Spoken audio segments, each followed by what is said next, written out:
I desperately want to do something to stop the horrific violence that Representative Lee and the other witnesses have so movingly described this morning.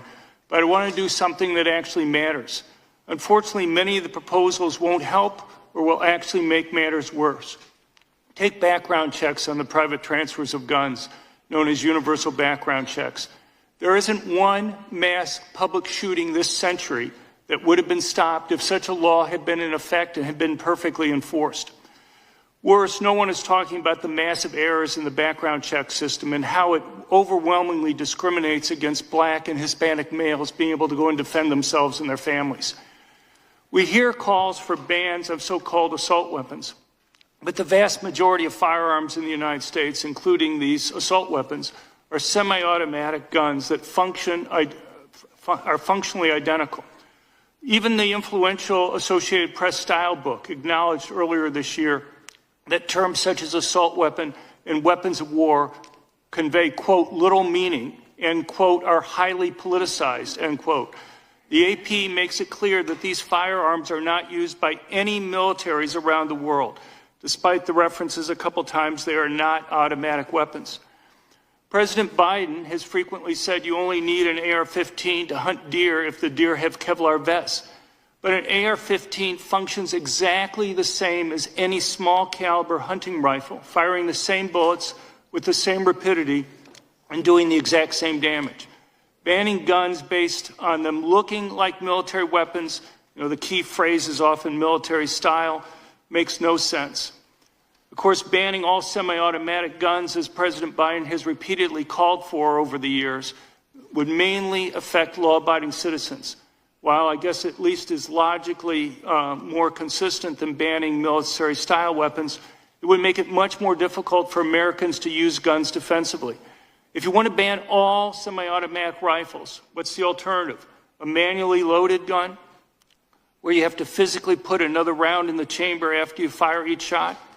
If you face multiple attackers, or you fire and miss, or you fire and wound but don't incapacitate the attacker, someone may not have the luxury of time of manually reloading the gun to be able to go and protect themselves.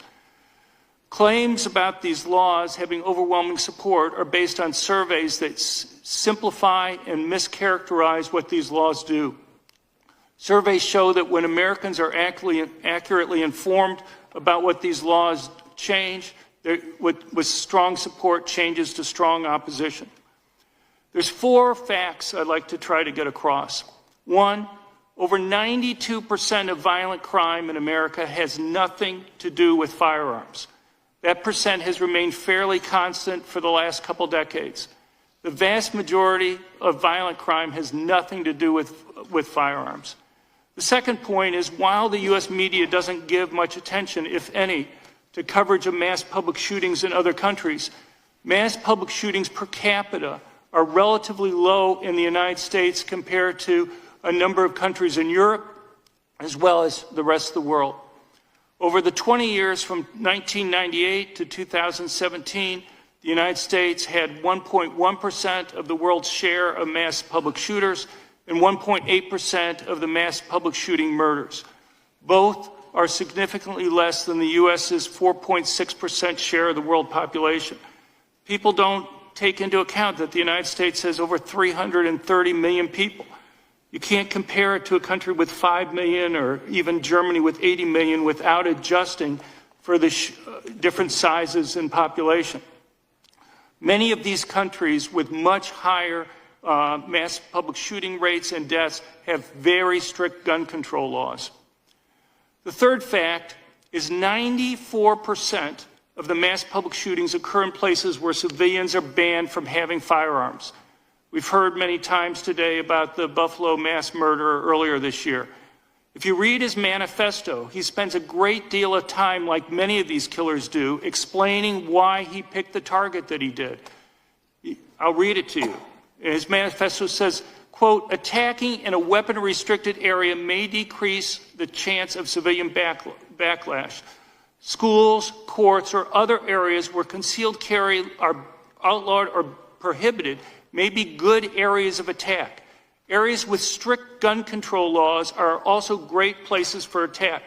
I can give you quotes from one manifesto after another, from one diary after another, and they're on our website at crimeresearch.org, where these killers, time after time, tell you, but the media ignores the fact, never reports this part of what's in their manifestos.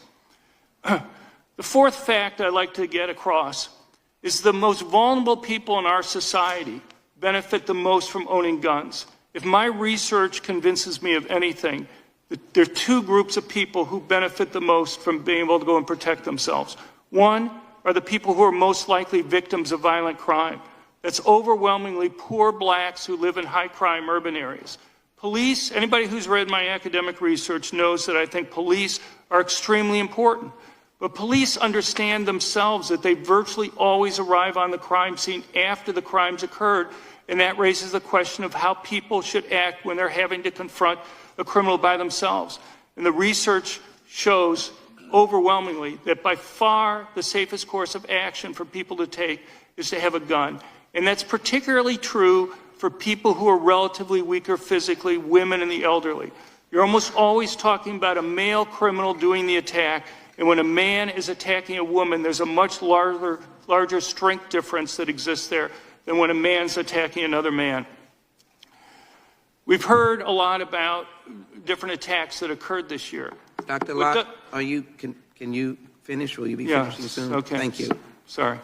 But if you go through the list, the Robb Elementary School in Uvalde, Texas was a gun-free zone.